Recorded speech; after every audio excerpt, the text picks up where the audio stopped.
Hello and welcome back to the next lesson. As you recall, last time we finished exporting the height map, but we exported it in the wrong name. So let's just quickly change this name. We're going to rename this guy to height map and save it again, just to be sure. And this is how it looks like, which is fine. It works already in Houdini, we checked. Now I just want to export some more different informations from it. So let's go ahead and grab our flow from 2 map, and we're going to drop an adjust node. Or maybe even straight away drop in auto level, see how that looks like. So this is the flow map, the erosion flow map. You can see it's a bit difficult to see, but you can see the white lines here. And also it outputs the wear map, which is a bit more prominent, as you can see here. So this is easily can be used for texturing inside Unreal. And I quite like the way it looks like. So let's just grab and auto level is fine. Maybe let's drop adjust real quick. And we can play with the settings like multiply, make it super prominent, let's say 2.2. And also, you can also use clamp and clip values to raise or lower the values. Just need to be super careful with them because they're quite sensitive. But I quite like just the multiplying node on this. This is the amount of information that's going to be colored inside Unreal. We're going to use this as its own splat mask. And this is where. Let's drop another export node. And we're going to call this guy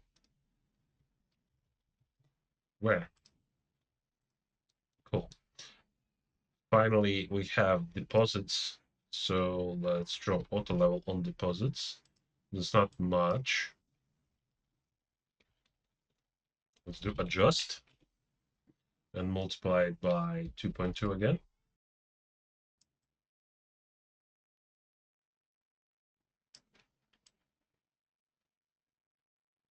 That's not a lot of data, to be honest with you. Like it's okay, but it's not a lot. I'm not sure I want to be using it. I want quite a lot of information. So where is fine. Let's keep that. We have default height map. We have the where, and then let's do next. We can do a few more things. We can do, for example, a slope mask. We can measure the slope, and this measured directly from the last output right here. And the slope range is currently 30 degrees. So if we lower that to, let's say, 8 degrees, we're going to have all the flat pieces highlighted, which easily can be used inside Unreal. And maybe fall off set 15. Let's try 30, see how that looks like. Okay, maybe 15 fall off is fine. And the range is going to be just 5 degrees. That's going to be our first slope. We're going to duplicate it. And the next slope that we're going to do is going to start from 5. But it's going to go to like 30. Let's see how that looks like. It's a bit too much. Or maybe let's start from 30. Start from 30 and do 60. So as you can see, it's completely different information. Like here, we're selecting all the, flat pieces of the terrain. And here we're going to select all the mountains, essentially. And I quite like this. This is quite a lot of data, so we can use that definitely. And let's drop another slope.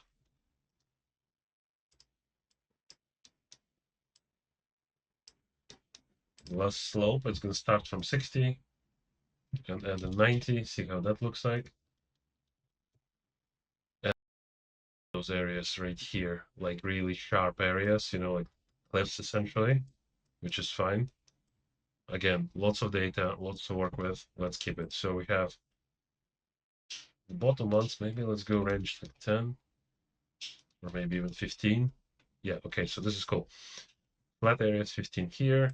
Then the next one is from 30 to 60, and last one is from 60 to 90. And we already have like what, 1, 2, 3, 4 maps. Another thing we can do in the occlusion or just occlusion.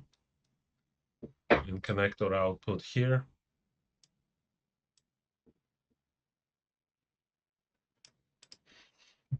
Strength. Let's do 10.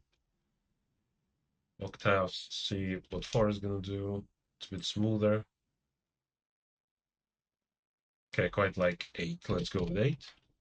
Drop and adjust. And adjust, we're going to multiply. No, maybe not multiply. Definitely want to like clamp it. What does equalize? There we go. And also, I don't want, like currently, obviously, it's giving us ambient occlusion. All the dark areas are, they have black value. Just drop in an equalize node, and then we need to invert this because I want the ambient occlusion actually to be white instead of black. So now all the areas here, they're, everywhere that there is ambient occlusion, it's going to be white value, and everything else is going to be black value, which can be used for texturing as well. Okay, so we have quite a lot of different masks. We have 1, 2, 3, 4, 5 masks, and we do have 5 layers inside for landscape. I'm going to show it to you later. So I think it's going to be quite enough. We also can export some noises from inside Houdini itself. So let's go ahead and drop in slope. Let's drop an export node. And this is going to be PNG8, and where it actually is going to be PNG8 as well. So the main rule of working with terrain is the main height map should be PNG16, and everything else should be PNG8. That's the way it works for me. You can, experiment with it, find out if it works for you. Should be fine. So we're gonna go in slope mask 00A, and we're gonna do custom folder, same folder Gaia, maybe not here. Content generation out, custom out. But I'm just making sure that all the exports are set to the same location because sometimes he likes to just, do its own thing. Slope mask 00A. We're gonna duplicate this twice. Well, actually 3 times. This is gonna be slope mask 01A.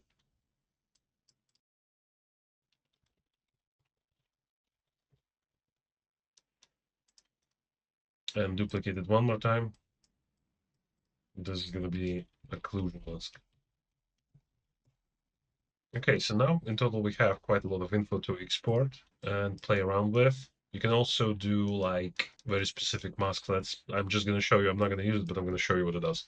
There is the node called texture base, and you can see here we have slope flows, soil patches, and whatnot. And you can increase, for example, hey, I want peaks to be more highlighted, and the peaks are more highlighted. Soil maybe a little bit less. Patches. Let's see what this does. Slopes.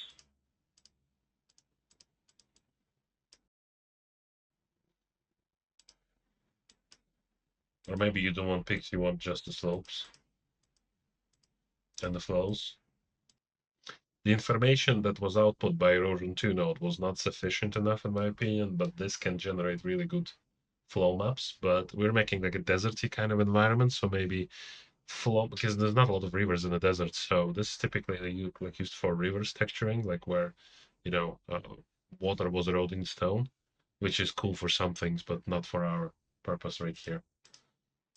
You can probably use that too, but I'm not going to. This is typically used, like the texture based is then used inside SatMap, which is going to give you a texture, which is super cool for offline rendering, like Arnold, for example, or if you can put it into Maya or anywhere else, or even background meshes for your scene, this texture is going to be enough, right? So if you have a mountain like far away in the distance, this is going to do the job. But we're going to be literally walking as our characters, so we're not going to be using that. Cool, so since we have all those maps set up and ready to go, we're gonna make sure that they're all marked for export. Now they're all marked for export. We're gonna save it because it likes to crash. And then we're gonna go to build, press build button, and start building. And again, 2K should be fine. So just wait a little bit. Typically, it's a long on your GPU, of course. My GPU is something to be desired. I should probably upgrade it soon. Okay, so it's finished cooking. Let's have a look at our maps. We have height map, we have occlusion map,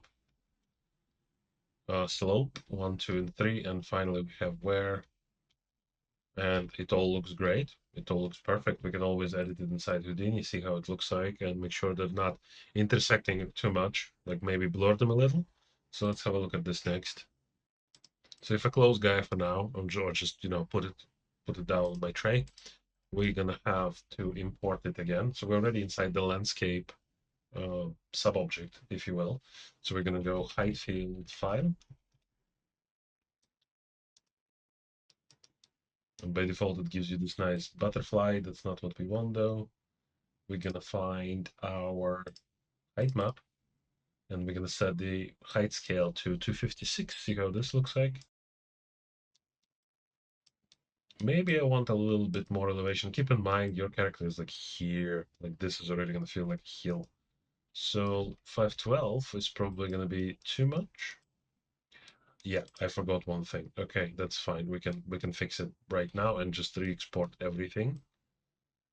So before erosion and before thermal, this is floating in space. So you see like it's offset from the ground way too much. We can just drop in adjust and do a drop. And this is gonna settle the height map for us. And I typically like to do this before any final noises. And now we just need to quickly rebuild it, build it again. You shouldn't need to rebuild the noises, but just in case. Okay, so let's see how this looks like. Is it better? Is it worse? Still floating, but we need to reload file. Yeah, okay, now it's closer to the ground, which is great. And this is set to 512. I think it's a bit too much. We also gonna obviously import it inside Unreal and see how it looks like there. But for now, I'm gonna go with 250, maybe 300. I quite like this elevation though here. Maybe we should go with 500. I can already see a shot here, like a character standing on this hill right here, and it's quite a decent elevation size. Let's go with 400. I think it's gonna be fine. Okay, so we successfully imported our height field and we gave it the height scale of 400 units, which is fine. We're gonna go with height field file again. And this time we're gonna find one of our splat masks, which is ambient occlusion. It's the first in the list, so let's just go with it. We're gonna import it in. The height scale should remain at 1 this time because it's not a height map, it's a mask. And instead of type height field, we're gonna say it's height field mask. And as you can see, this is our ambient occlusion mask working nicely. We just need to combine them to create actual height field mesh. So for that, we're gonna type in height field mask. And it's gonna be something like insert mask. Yeah, there it is. So connect the two nodes like this. It's not gonna display anything for now, but you do need to go and click the plus one right here, the plus button right here, and the source is going to be our mask, which is this guy, and we're going to rename it to make sure that we can display this information. So let's just call it AO mask, and we're going to drop in height field visualize node, and by default it's going to give you this material which is like super green. We're going to compute range and we're going to change material to black body. Sorry, to grayscale. There, that's much better. And then the first layer 9 is going to be our AO mask. And we're going to change the color to red. And as you can see, this is already applied to our terrain. And I apologize if it's a little bit laggy. Like I said, my graphics card is something to be desired.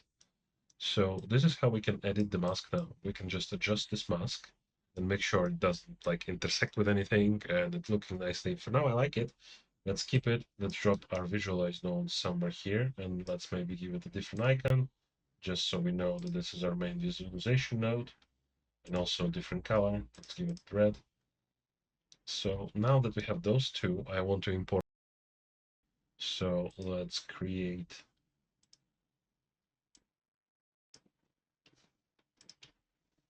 another height field file. And let's maybe start naming them so we don't lose what's where. So this is height field AO. This is going to be height field splat map. Sorry, height field slope mask. So slope mask 00A. We're going to also plug it in. And from mask, it's going to go to slope mask 00A. And let's make sure that it's nice and let's make sure that we preview it inside our visualization port. So slope mask, give it different color, let's say blue. And as you can see, it turned purple in quite a lot of different areas, which means those masks are indeed intersecting, which generally for landscape texturing is fine. You want them to be a little bit intersecting between each other because it's going to look great. And we're going to just go ahead and import all of them. So let's continue. It was slope mask 00A. Let's import the rest. This is going to be 01A, 02A, and there's also going to be aware.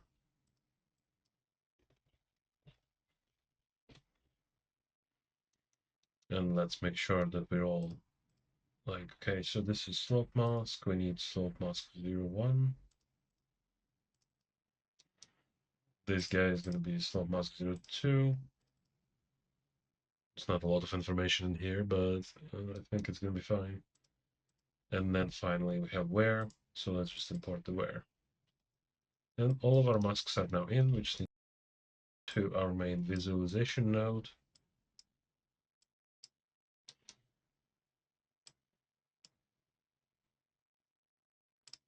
This is going to be slope mask 1A, don't forget that. And I know you can import them all in like one node, but I'm doing this on purpose because I'm going to drop different manipulation nodes on some of those masks and I want them separated. It's just a comfort thing.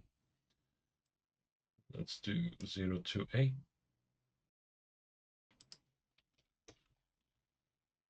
And finally, we're going to have another one, which is going to be where.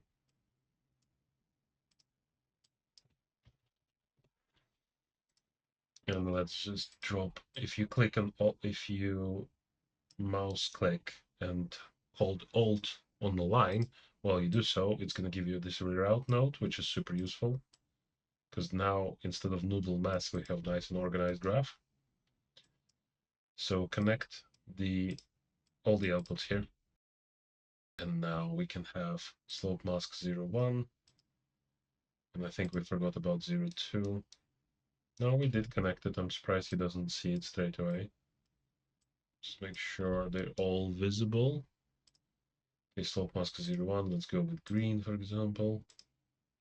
Let's just, to begin with, to start with, let's just check if all of them are working correctly. So slope mask 0A, slope mask 0A, it should be in. And it is visible here, so it definitely should be okay here. But for some reason, it's not showing in the list. Yeah, it's not showing up at all. So what do okay, here we go. We didn't connect those two nodes. Be super careful because you can't even see it that it's not connected, but it's actually not. Okay, so we have our slope mask working. Let's do one.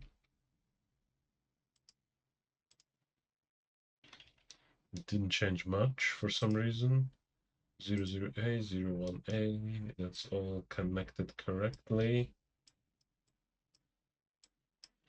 Just doesn't want to work with us today, huh?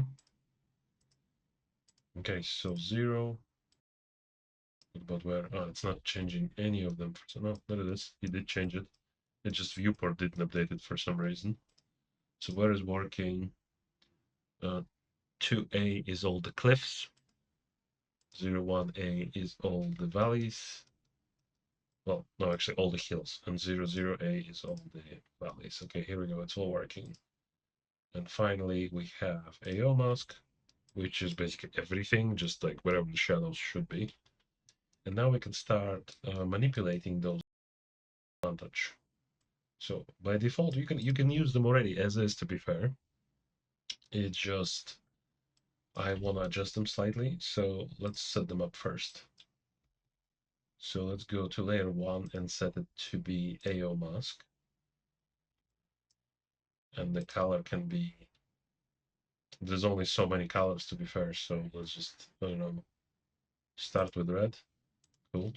And I think it's taking way too much space. Like it's a lot of information, and it's gonna overwrite a bunch of values. So let's just drag this up a little bit. And in the height field, we're gonna go with mask shrink and connect it back. And actually that's a slope mask, that's incorrect. That's if you wiggle this node right here, it's gonna disconnect it from existing nodes. And you can just reconnect it where you want. So shrink is quite aggressive. That's so by default let's say shrink 0.5, 1, or maybe hold middle mouse button and just drag the slider across, see how far away it goes. So 3.5 is fine, I think. It's quite sharp as well in places, so maybe I'll just drop in the mask blur.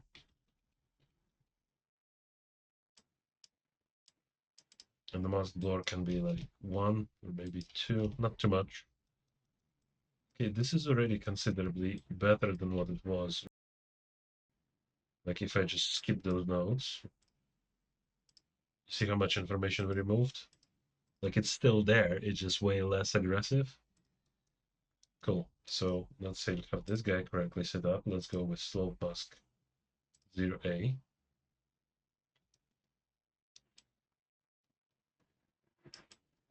And it's pretty decent. You can see there's still a lot of ambient occlusion mask is coming through. That also depends how we're going to layer them inside Unreal. There's numerous ways of doing that. Let's still drop a quick shrink, maybe. Let's just copy paste those guys. And wiggle your viewport a little bit. Here, it's too aggressive. If you go to 0, this is how it looked like, 0.2 maybe. That does nothing. Okay, it's either this or that. Okay, and blur, maybe 1 in the radius, just a little bit of blur. You can also expand those masks if you want. Okay, so this is quite nice. Let's continue working on our masks. So let's do slope mask 1. And this is purple, and it's completely, as you can see, obscuring ambient occlusion. So maybe actually we're going to start with slope masks and remove occlusion for now. Let's do slope mask 2A. So as you can see, all the slope masks are not intersecting that much. Maybe we just drop a blur on all of them, just slight blur. And this is how we can layer them in Unreal as well, so they're not intersecting too much. So you start from the ground up. You have 0, 1, 2, then we're going to put a where. And where is going to override those values here, which is cool. I think it's fine. And finally, we're going to drop in ambient occlusion in the end. And let's give AO mask slightly different color so we can see it better. Okay, so this is actually working for me. You have information to choose from. You have slope masks, you have the where, and you have ambient occlusion mask, which will go on top. And that way it will overwrite existing values, but also it will give us really nice texture variation on top of our terrain. So I think this is quite nice. We just need to export it in Unreal and give it a go and set up the correct materials. And we're going to be doing this in the next lesson.